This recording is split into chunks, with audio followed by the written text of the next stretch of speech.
And just like that, the season is over. The regular season, anyway, for us around here. Welcome in. Post-game reaction show. Ole Miss wins the Egg Bowl. Just like we all thought it was going to be, a defensive struggle, a low-scoring game between Ole Miss and Mississippi State in Starkville. 17-7 was the final. And, just like we all predicted, the regular season, guys, it's over.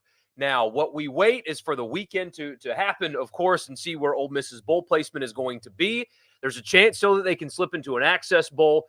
There's a chance Mississippi State can get a bowl game with their APR. Frankly, I would reject it, but that's maybe a conversation we have later on in the week, maybe tomorrow or Tuesday or something.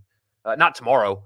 Sunday or Tuesday or something like that. Anyway, point being, season's over. Ole Miss beats Mississippi State, moves to 10-2. We'll talk about all that kind of stuff, but we also need to talk about this game that happened tonight. My name is Michael Borky. Please like the video, subscribe to the channel if you haven't already, hit the notification bell. I would appreciate that. Also, if you're watching this after it's over, still comment. I really enjoy seeing those, and they help me out a ton. So let's do a little box score stuff.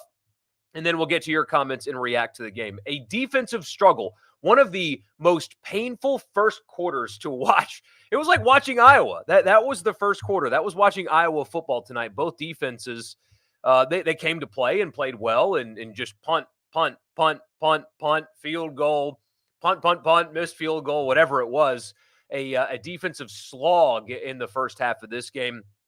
Better offenses for both in the second half, but Ole Miss prevailed thanks a lot to Quinshon Judkins. Bentley was also good on the ground. Dart, man, and I'll start with Jackson Dart, actually, because his stat line, 14 of 26 for 96 yards and a touchdown, is not good. And look, I saw the reaction and I saw the people, and I got a couple messages about, when do you go to Spencer Sanders, or why aren't they going to Spencer Sanders? And I understand where that came from, and I'd be lying to you if I didn't have that thought myself, especially after Dart took that huge hit, which, by the way, the cojones on that guy, knowing that his left shoulder is banged up, clearly in pain, in a lot of pain, and knowing that he's in pain, and it's late in a close game, and he still knows he's going to take a hit and puts his head down and takes that hit anyway. The dude is tough as hell, and then coming back in after that, But you don't, if Jackson Dart can go, you don't take him out. And I understand why people wanted that. But he is the best quarterback on the team. Now, maybe when he's banged up and injured and all that, you can make a different argument. But you saw it, especially when he converted that first down run right there at the end of the game to completely seal the game and win it for his team. He is the emotional heartbeat of that football team. And if he can play, even if he's hobbled and limited, you cannot, in my opinion, and you're free to disagree, you cannot take that dude out of the game if he is telling you he can play. Maybe, they could have done some different things offensively had he been 100% or whatever. I understand all of that. But that is your emotional leader. That is your heartbeat. That is your tone setter. You can't take that guy out of a game if he is willing to play in it. You know what I mean? I don't. There's more to football than just throwing, passes, right? It's an emotional game that requires, especially on the road against your rival in a close game, having that guy. And you saw that come out in the second half. The team clearly responds to him in a way that they wouldn't respond to any of the other quarterbacks on the roster. So no, you don't take you don't take Jackson Dart out in that moment. I know, it was certainly not his best night, not anywhere close. He is not anywhere close to 100%. Having a few weeks off, a full month off before the bowl game is going to do Ole Miss a lot of good. On the offensive line and the injury front, and also with Dart and getting him healthy. But you don't make the change unless you have to. He is the heartbeat and the emotional leader of the team, and you saw it tonight. That dude is as tough as a quarterback could possibly be. I admire how he plays the game so much. I do. I mean, he epitomizes toughness at a position that doesn't have guys that are tough like him. And you just his presence and his play, of course, contributed to it as well. But his presence and his mindset is why Ole Miss is sitting here completing their second 10-win regular season in program history. You can directly attribute that to coaching and other stuff, of course. Um, Pete Golding's defense being an upgrade, of course, but having a quarterback that has that attitude and toughness and resilience, an entire team responds to that. And you saw that again tonight, despite playing poorly. I promise you, his teammates who already adored him are absolutely loving on that guy in the locker room right now. He is their emotional leader, and physically, he's putting his entire body on the line, knowing that he is just hurt like hell. You can see it. My gosh, last week he wasn't handing the ball off with his left hand. He couldn't strap his helmet with his left hand just a week ago.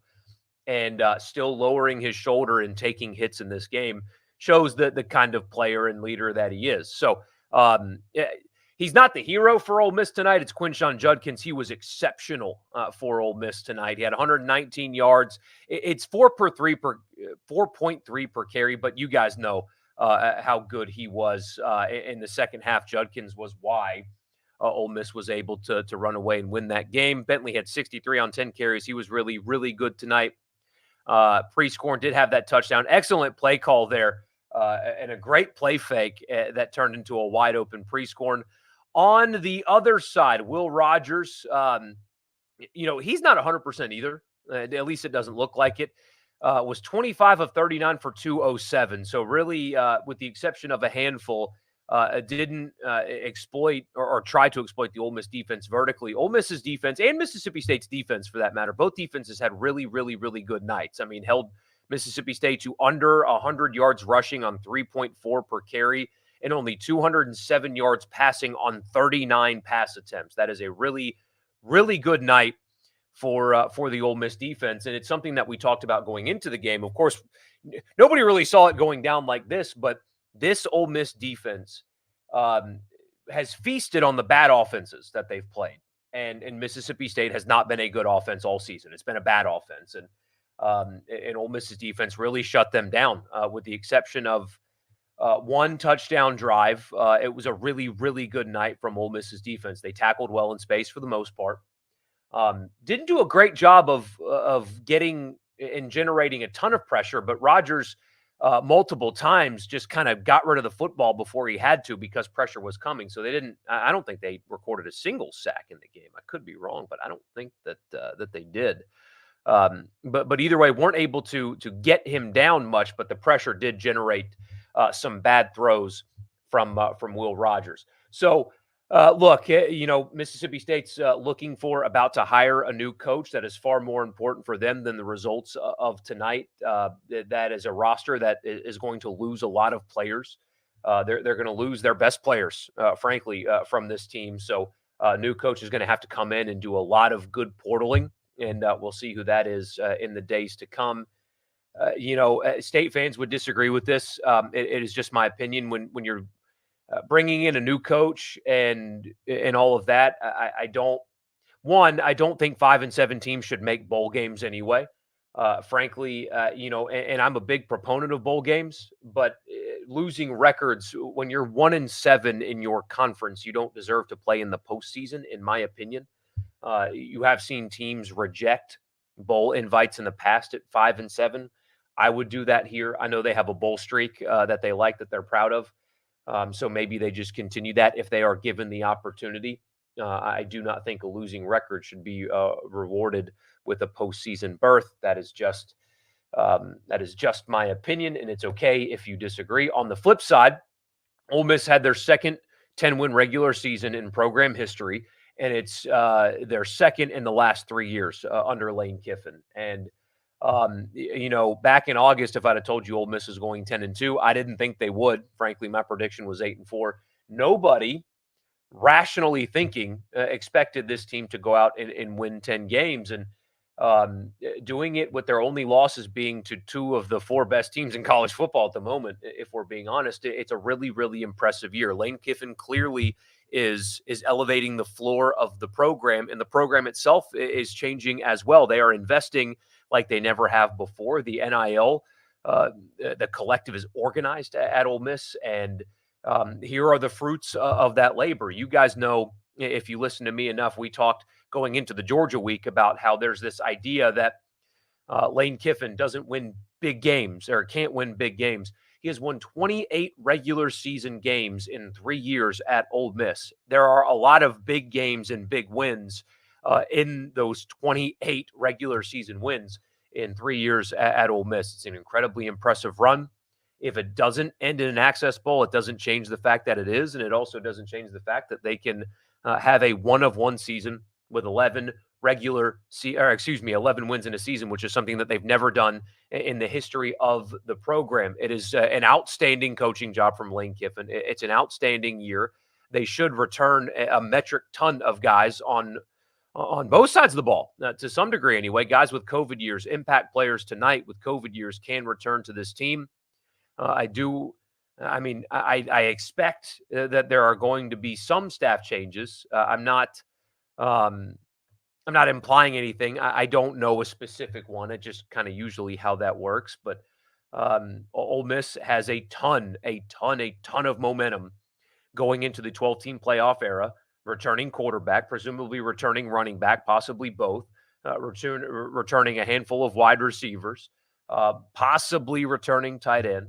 Returning a handful of pieces on defense, and they're recruiting well. And because of how well funded they are and how successful they've been this season, they're probably going to portal well as well. So things are really, really looking up for Ole Miss. It's the conclusion, without the bowl game, of a wildly successful season. And so let's talk about it. Enough of me. Let's get to you. We'll get to your comments now for however long we keep momentum here. And I appreciate you guys hanging out, and hope you had a very, very happy Thanksgiving and a safe one as well. And let's talk a little bit of football. They just can't be easy, can they? No, look, how good is Vegas, right? I mean, on paper, Ole Miss a significantly better team than Mississippi State. And it was a 10-point game, and the line was 10.5. I mean, those people are so good at what they do. But ugly, but it counts. Glad to be 10-2. Just hope Dart and Bentley are okay. Yeah, that Bentley deal was scary. I mean, took a hit right there in the chest, and so I know it's not. I'm certainly no doctor, but C.J. McCollum of my Pelicans got hit in kind of a similar spot and had a collapsed lung, and he's been out. He's working his way back, but he's been out for a few weeks because of it. That was my first thought. And again, I have no idea what I'm looking at. But that was just my first thought when he got hit there in the side of the ribs there, and was acting the way that he did. That was a scary scene, and of course, you hope that he's okay. Dart's not okay, but he's playing anyway. That's just him, man. That is just him. The way he plays the game is it's different, man. I mean, whenever he leaves Ole Miss at the end of next year, he should be remembered as one of the greats at the school. I mean, he really should. And I know that the numbers aren't as good yet as like Chad Kelly's year or whatever, but it's the way he plays the game should be something that fans remember forever. I mean, he's that type of quarterback. Just tough as hell. What a game. Golding earned his money today.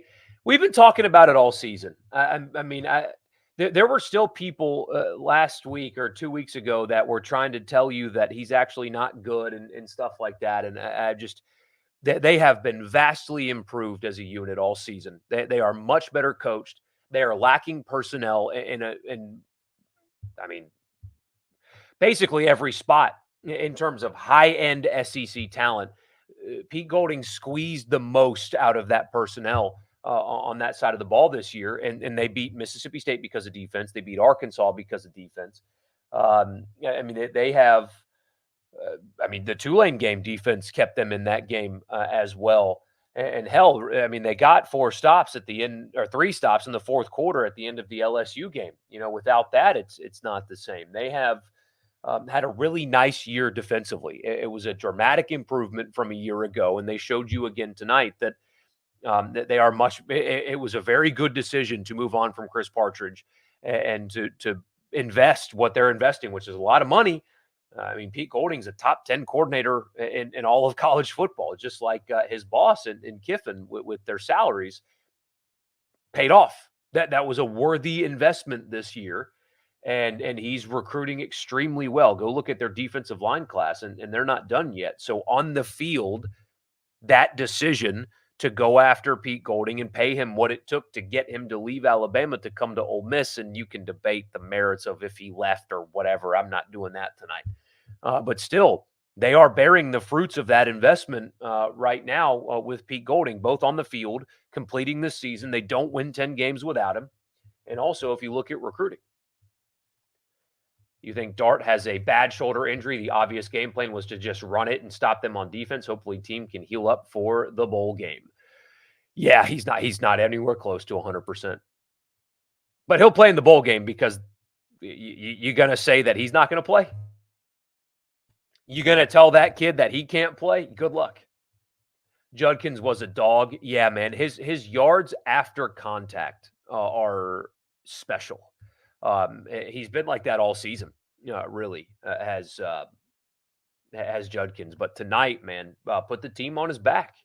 There are a handful of plays that were stuffed, and he just his balance and physicality got them out of it. He was special tonight. Your Bulldog defense came to play. Offense could never get the running game going. Congrats, Ole Miss. Yeah, Luke, and as we talked about leading up to the game, I know that you want to win the Egg Bowl. Of course you do. But the next hire, whoever is hired, and their success is far more important than what happened tonight. You hate losing to your rival, of course, but it is far more important to get the hire correct. And we will see. We will see. State played better than you thought they would. They did play well. Knox did a nice job getting them prepared for this game. Defensively, I mean, Watson shut Ole Miss's offense down by himself in the first half. That dude is, I mean, he's a starter possibly in the NFL next year.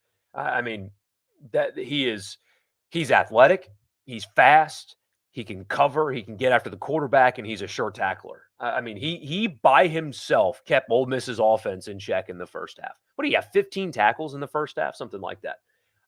He is an absolute superstar, and I hope the Saints draft him because I want him on my team.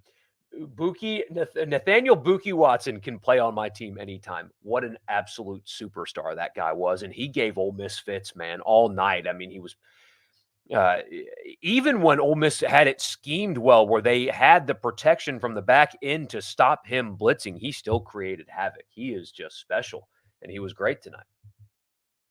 You hate to lose, but the boys put up a good fight. They did. They did. There's again, I know, losing the Egg Bowl is hard as a fan. You hate it. You can't stand it. But the dudes, the guys were prepared. They played well, and yeah. Had to turn off the TV at halftime and put it on your phone off to the side because even though I'm not superstitious, I'm a little stitious. Love the Office reference. Without the Golding hire, you believe Ole Miss would have finished 7-5 at best? They certainly do not finish 10-2. Absolutely not without Pete Golding. 100% agree. Jackson Dart plays lights out, literally. Yeah, man, I thought his night was done. I even put on Twitter, I was like, what did I say? That Spencer Sanders is going to have to earn his salary tonight or something like that. And then Jackson Dart comes in the next play. It was like, how the hell is he in the game right now? But anyway, you got the score wrong, but we're right in your prediction. You said it wouldn't be a blowout because they don't blow anyone out. They don't. They don't. You swear the whole team wasn't at your house eating turkey? I've got so much turkey left over. Oh, I cannot wait for the next few days. When do they make a rule change for Kiffin faking injuries? Well, Lane didn't fake any injuries, but I don't know. I mean, you know what's goofy about that? What's funny about that is Lane is the one that has openly been like, you have to stop this because people are going to use it and they're not stopping it. So he's like, I'm going to use it. I mean, he warned people that, hey, I'm going to do this if you don't stop people from doing this, which cracks me up. But they've got to do something. I don't like it personally. Other teams do it. It's not exclusive to Ole Miss, and when other teams do it, I roll my eyes just as much as I do when Pegues went down tonight. But it's going to be very difficult to enforce. I mean, maybe if the play has to stop for you, you have to sit until the drive is over, something like that. They'll figure it out. Play calling is handicapping. Ole Miss State was blitzing their linebackers every single play, and we never once had a shallow crosser to attack it. Recruiting number one on the field, play caller number two have to address it. Yeah, and it's a little difficult tonight when your quarterback is really hurt and your tackles couldn't play. Now, that's not excusing it. There were a lot of times where I thought that they were being really conservative and uncreative offensively, but it is tough um, to operate offense when both tackles are gone and your quarterback is really, really banged up. Sometimes you got to protect the kid. I understand that. I understand that, but I, that I'm freezing up here because there's nothing more I can add to if he can go because of what he means emotionally to the team. You have to let him go. You have to. Another game where Ole Miss fans only blame Charlie for the offensive play calling woes. I mean, it's not like Kiffin had a play sheet the entire time. But what do I know? Yeah, I talk about that often. It does. For some reason, Kiffin gets absolved of blame for bad offense when he's got a headset on and a play sheet on. I mean, he has said himself that every play goes through him and he has veto power on every single play. So if he doesn't stop or veto it, that means he endorses it.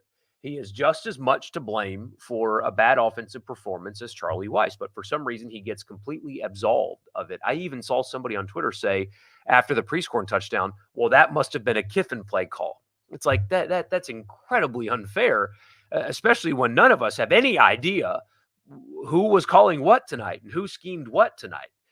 If the offense is bad, both of them are to blame.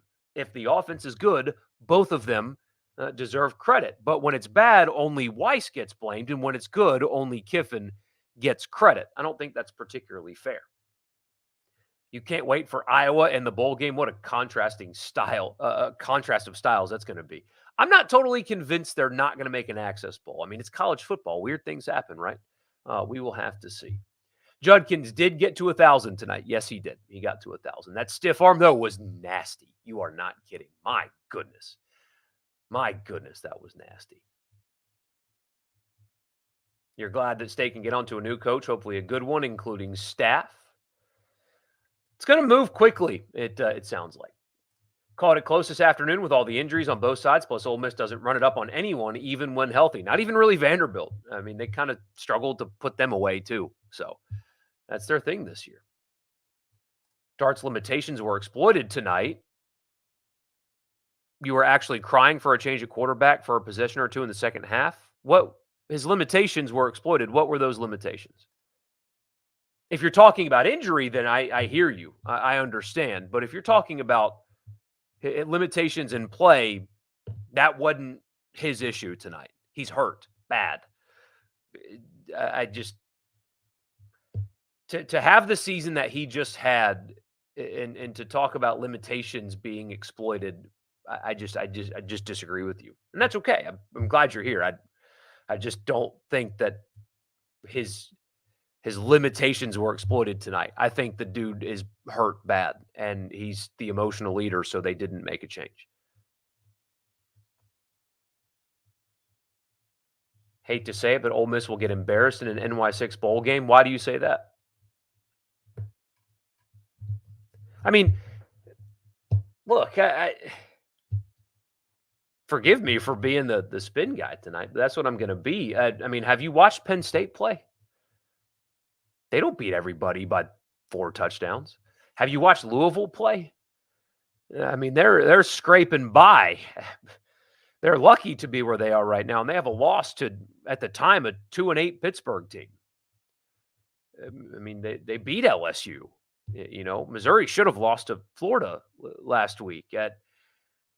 I think people sometimes only watch their team and think that everybody else is like winning comfortably. Washington, I mean, go look at Washington's game logs over the last few weeks. You know, that's a team that if they don't lose, they make the playoff. I mean, that's a top 4 team at the moment. And go look at their game logs. Florida State. Florida State had to return a punt for a touchdown to beat Miami at home.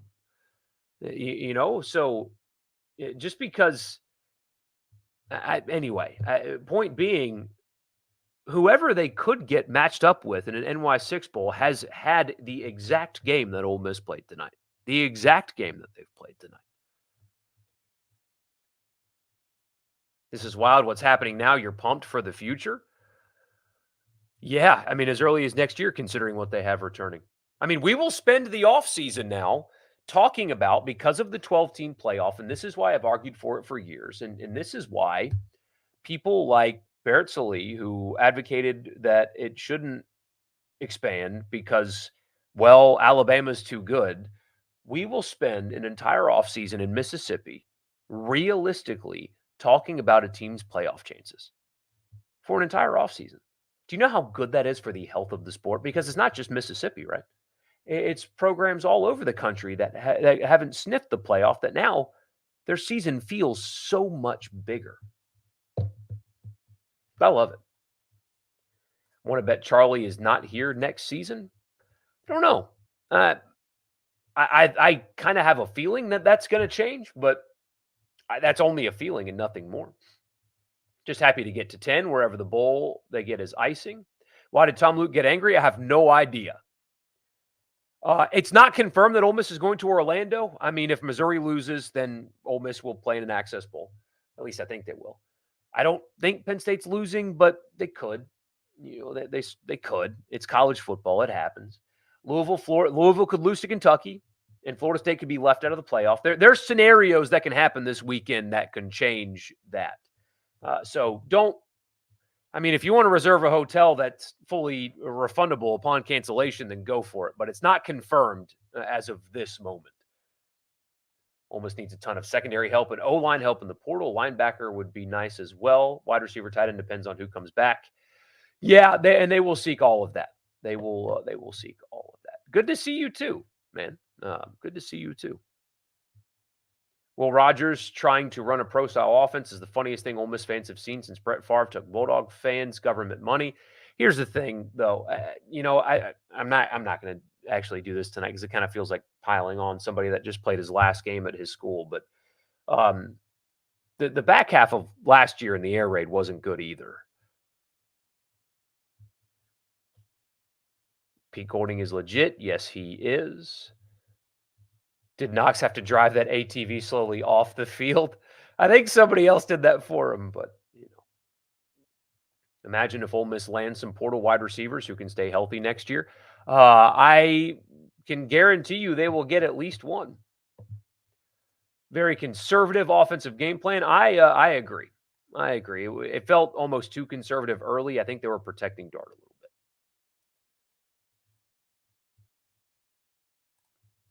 Really need a bowl win this year. Don't always go to a bowl game, but when they do, they usually win. Yeah, Ole Miss is like top 5 in bowl win percentage or something like that. Usually pretty good. Kiffin has not been so far.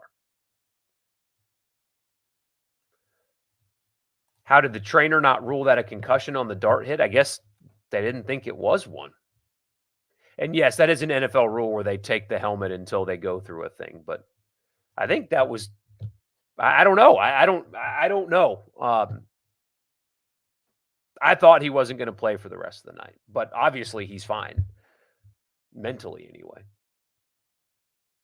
After that big hit, it woke him up and he balled out. He did play well after that. Dart is a baller. Yes, he absolutely is. If Dart comes back next season, he will. He will probably go down as the best quarterback in Ole Miss history, not named Manning. It's possible if he puts up good numbers. Excited about a bowl game. It doesn't matter if it's New Year's Six or not. I mean, the worst they're going to do is the Citrus Bowl game they've never played in, and it'll be against Iowa, a top 25 team in the Citrus Bowl. I mean, that is the floor. That is the floor for Ole Miss is the Citrus Bowl against Iowa, because they're not beating the winner of Ohio State and Michigan. No, they're not coming anywhere close to beating the winner of Ohio State and Michigan. So the floor is the Citrus Bowl against Iowa. That is a good season. That is a great season. Winning 10 games again. See, that's the thing about this, the narrative about Kiffin and big games that drove me nuts so much. I mean, we're talking about Ole Miss here. That's their second 10-win regular season ever. Like ever. And it's happened 2 of the last 3 years.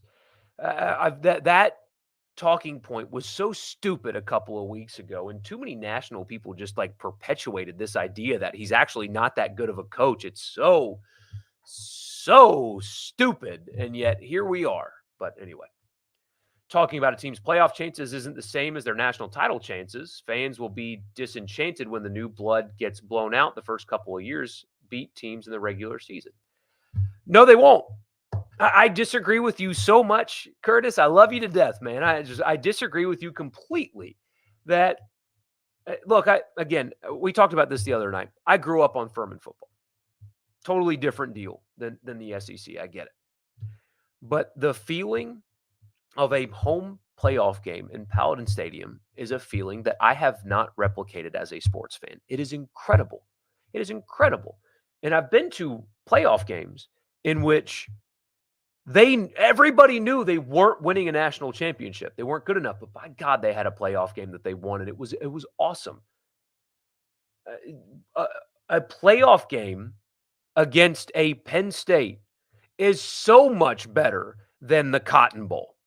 It is. It will be, and it, maybe not for you, but for fans at large of schools like Ole Miss and South Carolina and Wisconsin and those kind of programs that haven't been able to get to the playoff, but realistically making it now and having a chance at a home game where Penn State comes to your place, or Oklahoma comes to your place, or Southern Cal comes to your place, or you go there and you win a playoff game and you get a shot at Ohio State. That's intoxicating for a fan. That's intoxicating. So, no, I disagree with you completely. The opportunity at making the playoff is so much better than the opportunity at making an access bowl. I mean, just say that out loud. Say that making the playoff is not better than making an access bowl. I disagree with you completely. I love you, but I disagree with you. Will Dart be back next year? Yes. Barring a change, they told people within the program have been told that he will return. So there you go. I have no update on Matt Corral. I know that he's been around Oxford recently and people have seen him, so that's good. But I don't know about his football future. It doesn't sound like there might be one.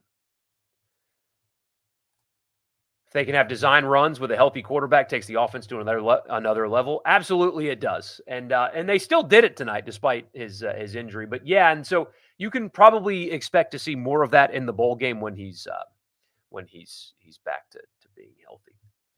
Ole Miss could be a really competitive team with a good mix of high school and portal talent if they handle the offseason well. Absolutely. And look, it's pretty obvious that they are emphasizing recruiting high school a little bit more.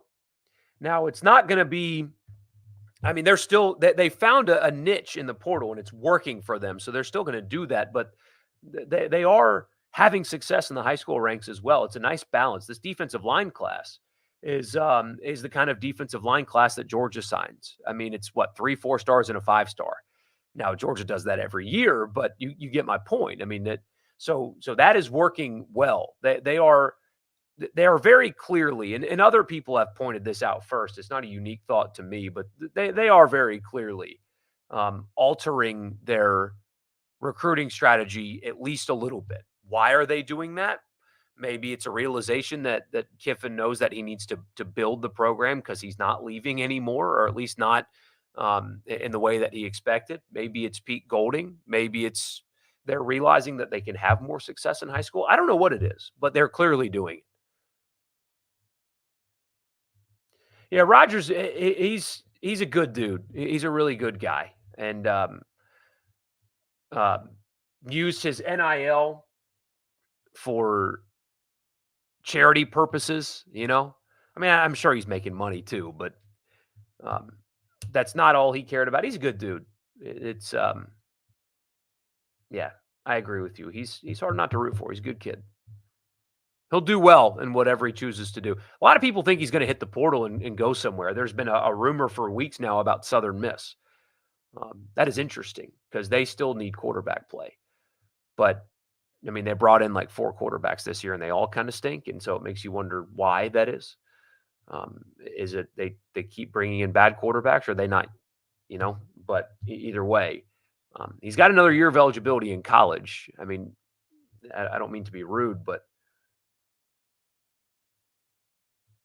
um, he's not an NFL quarterback.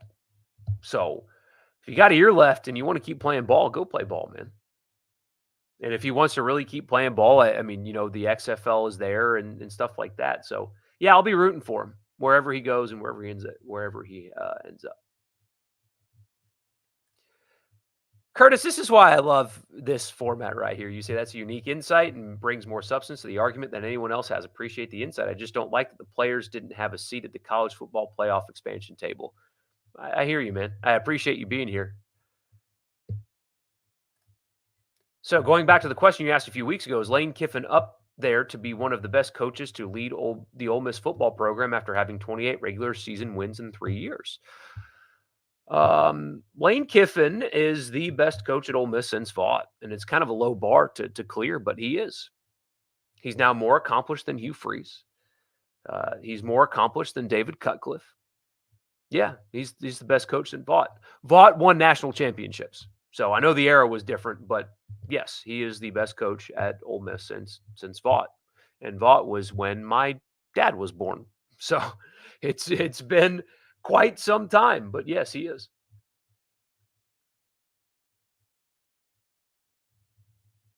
Will Haydad be more upbeat now? Depends on who they hire as a coach.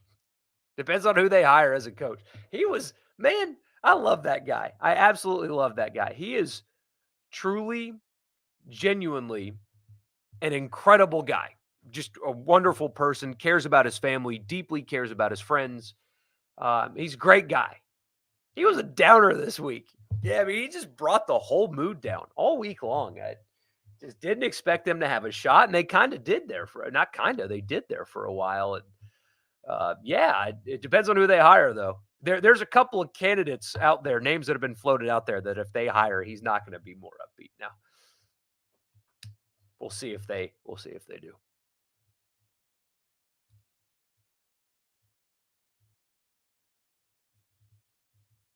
I wouldn't read into Lane's post game about Texas A&M. I mean, I guess it's possible that he goes, and this whole thing has been kept under wraps the whole time, and everybody that covers A&M has said from the beginning there's no shot, and maybe that changes and he goes, but there's nothing about what he said in his post game interview that should make you think that that no, don't read into that. Again, I guess it's possible, but don't read into the post game. What about Walker Howard? Will he have a chance to win the starting position? No. Do I think he has a chance to be good? Yes, but no, nobody's taking Jackson Dart's job. That is Jackson Dart's football team. Yeah, nobody's taking that job. You would have a mutiny if they even tried. No, that's his job. It's the second 10-win season ever. True, right. Like, it's kind of a flawed stat because they started playing 12 games since 2002, but still, man. Second 10-win regular season in program history. It's still a remarkable accomplishment. I have no idea when they changed the name to Vaught Hemingway. That is a question for somebody else. Did Haydad win his bet against Richard for his steak or barbecue ribs, whatever they decided on? Yes, he did, because Richard gave him 14.5 or 13.5. So, yeah, Haydad won. Personally, you think Ole Miss will play their best game in the bowl game? It matters what rank you finish at the end of the year with the 12-team playoff. Yeah, absolutely. If they finish top 10, they'll get the benefit of it next year, especially returning what they return. Yeah, that'll be. Yeah, I mean, regardless of the bowl result, though, honestly, they'll still be a top 15 team going into next season with what they return. Absolutely, they will. The Walker Howard Austin Simmons quarterback battle will be solid if it happens. Would be a very good problem for Ole Miss to have. Yeah, I assume that'll be for they'll battle for backup reps next year. But here's the problem: Simmons will be playing baseball, so all spring and into the summer, it's Dart and Howard. That's all it is. So, yeah.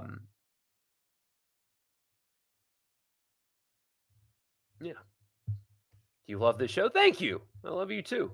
Somebody stole your depression meds last night. Hope they're happy. Yep, Richard has to buy, and Haydad needs to bring his appetite A game. Yeah, and I won.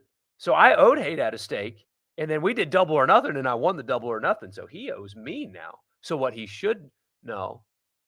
So Richard owes him, and he owes me. So what he should do is just have Richard pay me. So he is absolved of my debt. That's what he should do.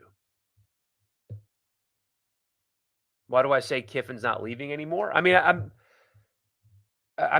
he certainly could.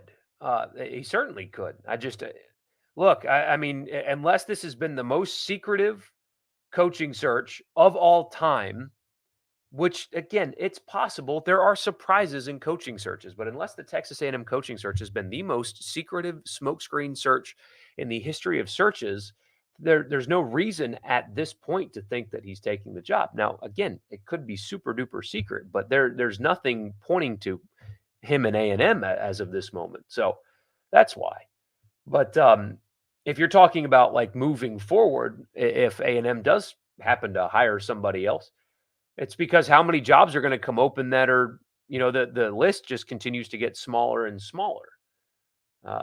There's not many jobs that pay top 10 salaries that are coming open here soon. So I think it's in part because of Ole Miss's investment and in part because there's not going to be the options out there. But if you're talking short-term A&M, again, could be just the most smoke-screened coaching search of all time. But, man, nobody that covers that program has indicated that he is somebody that they're even looking at. Could he be? I guess so. Is 2024 the year Deion Smith finally plays a game at Ole Miss? Yeah, if he gets his grades up. Sounds like that's going to happen, though. Of the top 15 teams, Louisville and Oklahoma are the only two to lose to non-top 15 teams. It's been that kind of year in college football. Louisville's loss is really, really bad. Really bad. And I think Penn State's resume kind of stinks. So really enjoyed my coverage this season. Hard to believe that we're done with the regular season. Isn't that just the worst? Isn't that terrible that we're done with it already? But basketball's here, and the basketball teams are winning, so that's fun. We still have bowl season and stuff like that to talk about, but yeah, it's kind of a bummer to know. Kiffin is leaving every year. Got to embrace it and learn to love it. It means they had a great year. Yeah, and as people say all the time, if your coach is on hot boards, it means he's winning at your place and other people want him. I mean, what would you rather have? A coach that never wins enough to where other people want him, or a coach that wins enough to where people want him? I would take the wins over the alternative. So Kiffin has gotten something every time he's almost left, not just contract money either. The NIL is where it's at due to some of his demands. In part, for sure. I mean, because there was the leak or whatever that Auburn had 10 times more money or whatever in their collective, which was never true, but they raised millions off of that. It's not going to be hard to fundraise this offseason, though, after winning 10 games. I think they will be fine in that regard, but still. Does the win hurt the rankings chance to move up since it was close to a non-ranked team? I guess it depends on what happens behind them, possibly. I mean, because the committee is just so full of shit. Forgive my language, but they are. I mean, they're just making it up as they go along. They use one set of rules for one team and a different set of rules for another team, and they're so inconsistent and all over the place, and it doesn't make any sense at all. So it's possible that they use it. Just hope for losses this weekend, and I think they're coming. It's college football. Losses come, man, especially on this weekend. But yeah, they certainly could because that's what they do. The committee's awful. This process is awful. The 14 playoff process is awful. The way that they have gone about the rankings is a shame, really. Bunch of suits in a room just making it up as they go along. No consistency whatsoever. And here it is right here. Over his 4 years at Ole Miss, Kiffin has the third most regular season in SEC wins in the conference. That's no fluke. And I think that speaks to more than just Kiffin, too. I think, obviously, he's a major, major part, but it also shows that Ole Miss does have the infrastructure to support a good coach that can win, right? At least that's what I think it means. But anyway. All right, y'all. I'm going to go to bed. I don't know if you can hear my voice. I'm losing it because I'm getting sick. I can feel it in my head. I can feel it in my throat, and it's not going to be fun. But for now, I am okay and I'm surviving. Rivalry weekend will be great. I can just sit on my couch and do nothing and take Dayquil and watch football for 2 days. It's going to be awesome. So you think it says both sides have held up their end of their bargain? Yeah, that's a good way to put it. Yep. It is a good partnership on both sides as of this moment. So anyway, thank you guys so much. I appreciate you. We'll be back Sunday. We'll be back Sunday night, 8 o'clock on Sunday, 8 o'clock sharp Sunday, talking football, rivalry weekend. I'll see y'all then. Y'all have a good rest of your night.